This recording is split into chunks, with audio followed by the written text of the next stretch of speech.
नोरमा group, जो सोचता है वो करता है। आपके अपने सपनों का आशियाना। नमस्कार, मैं हूं सागर कुमार। भारत लाइव देख रहे हैं आप। देखिए, भारतीय जनता पार्टी में लगातार बैठकों का दौर चलते रहता है और कहा जाता है कि भाजपा कार्यकर्ताओं की पार्टी है और चुनावी एक्शन के लिए हमेशा ही तैयार रहती है। चूंकि चुनावी वर्ष है और इसको लेकर भाजपा में बैठकें शुरू हो गई हैं, तैयारी शुरू हो गई है, नई टीम बनी है।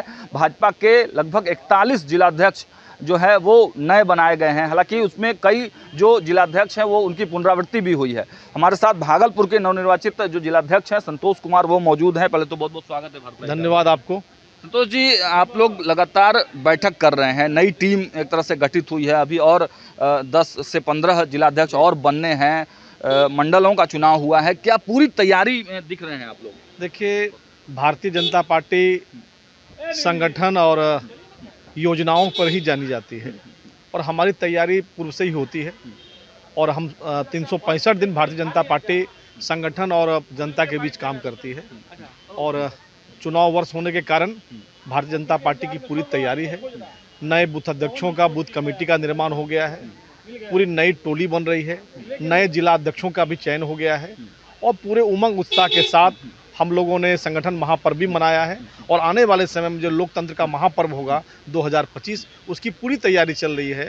और जो संकल्प हम लोगों ने लिया है 2025 में 225 का, वो लक्ष्य हम लोग पूरा करेंगे और एनडीए, जैसे भागलपुर जिला में 5 सीटें हैं, 5 सीट जिताने का काम भारतीय जनता पार्टी और उसके एनडीए के सहयोगी लोग करेंगे। सदस्यता में भी भागलपुर टॉप पे रहा है। सदस्यता में भी भागलपुर जो है वह प्रथम स्थान पर रहा है और वहाँ के सभी देव दुर्लभ कार्यकर्ता जिन्होंने लगातार प्रयास करके और भागलपुर को नंबर 1 लाने का काम किया है, सबको हृदय से धन्यवाद देते हैं और ऊर्जावान कार्यकर्ताओं को कि लगे इसी रूप में हम लोग आगे भी संगठन के सभी काम को अव्वल के रूप में लाने का काम करें। इसके पीछे क्या रणनीति है? पहले कम जिलाध्यक्ष बनाए जाते थे, अब संगठन के दृष्टिकोण से जिला 55 लगभग बनाए गए हैं।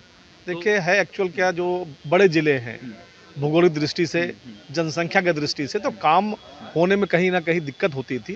उसको देखते हुए नए और बड़े जिलों को छोटे जिलों के रूप में बनाते हुए और ऐसे मंडलों में भी, जैसे हम लोगों के यहाँ भी भागलपुर जिले में पहले 21 मंडल होता था और 11 नए मंडलों का निर्माण हुआ है, कुल 32 मंडल हुए हैं। और हमारे यहाँ जो शक्ति केंद्र होता है, जिसको आप पंचायत कहते हैं, वो 210 था, नए 25 शक्ति केंद्र भी बने हैं। जो हमारे भागलपुर विधानसभा है उसमें 25 नए, पहले 2 वार्ड मिलाकर एक शक्ति केंद्र था, अब 1 वार्ड 1 शक्ति केंद्र हो गया है।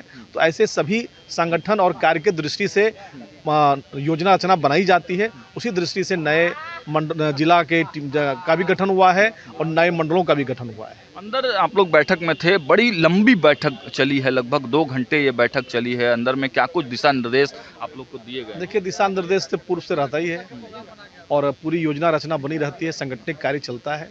उसी दृष्टि से सभी कार्यों की रिव्यू और पुनः जो है ऊर्जा के साथ हम लोग लगें।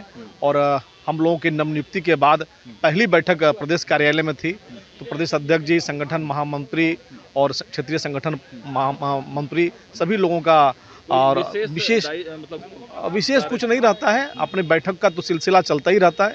तो पहले बार बैठक के बाद समूह को बुलाकर और एक बार परिचयात्मक बैठक भी हुई और जो आवश्यक दिशा निर्देश था संगठन के दृष्टि से वो दिया गया है। अच्छा, भागलपुर की अगर बात करें, आप भागलपुर से अंग क्षेत्र से आते हैं, भागलपुर का अगर टाउन देखें तो भाजपा वहाँ पर, हालांकि भाजपा के कोर वोटर वहाँ पर हैं, भाजपा पहले से जीतते आ रही है, लेकिन कुछ समय से अजीत शर्मा का वहाँ खूंटा गाड़ चुके हैं। तो इस बार रणनीति रहेगी कि किस प्रकार किला ढाया जाए? निश्चित रूप से इस बार 2025 भागलपुर में भाजपा का कमल खिलेगा और यहाँ भारतीय जनता पार्टी का कोई भी उम्मीदवार होगा निश्चित रूप से विजयी होगा जी।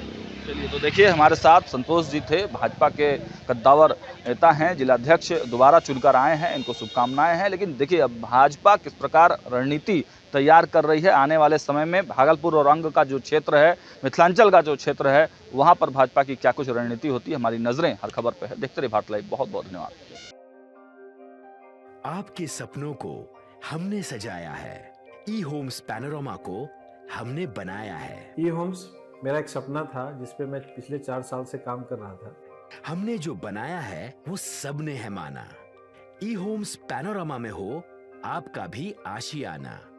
और फाइनली हमने 2021 में इस प्रोजेक्ट को लॉन्च किया। बहुत लोग अप्रिशिएट कर रहे हैं कि पूर्णिया जैसे शहर में बिहार के, एक तो बिहार की बात करें, उसमें भी पूर्णिया जैसे छोटे जगह में इस तरह का लाइफस्टाइल देना, ये सुन के हम लोगों को बहुत अच्छा लगता है।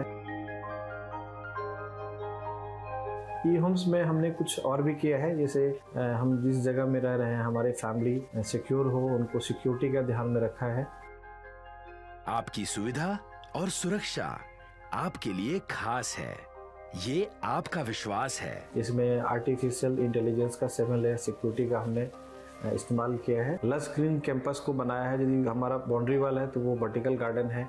ये जितनी भी फैसिलिटी होता है एक इंटरनेशनल टाउनशिप में, ई होम्स है, ये हम लोग विश्वास नहीं कर पा रहे हैं। जो भी हमारे मित्र दोस्त या जो भी हमारे बाहर के बाहर आते हैं तो हम लोगों को बहुत अच्छा सुनने को मिलता है और बहुत अच्छा क्रेडिट मिल रहा है। वो सारा हमने सिर्फ एक बिल्डिंग नहीं बनाया, हमने एक बहुत अच्छा लाइफस्टाइल दिया ई होम्स में, और मेरा एक सपना था जिसको मैं आज फुलफिल होते हुए देख पा रहा हूँ। ये आपका आवास है।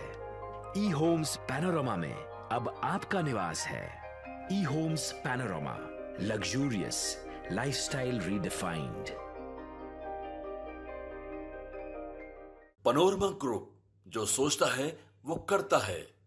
अगर ये वीडियो पसंद आई और वह बिहार के राजनीति और बिहारियत से सरोकार रखेनी तो सब्सक्राइब बटन दबा के चैनल के सब्सक्राइब कर ली। ओजे एगो घंटी बा, ओकरा बटन दबा देला से कुल सटीक और मारक खबर रुआ मुफ्त में मिल जाई।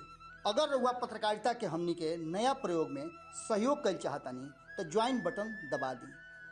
पेटीएम नंबर नोट कर ली 9386 816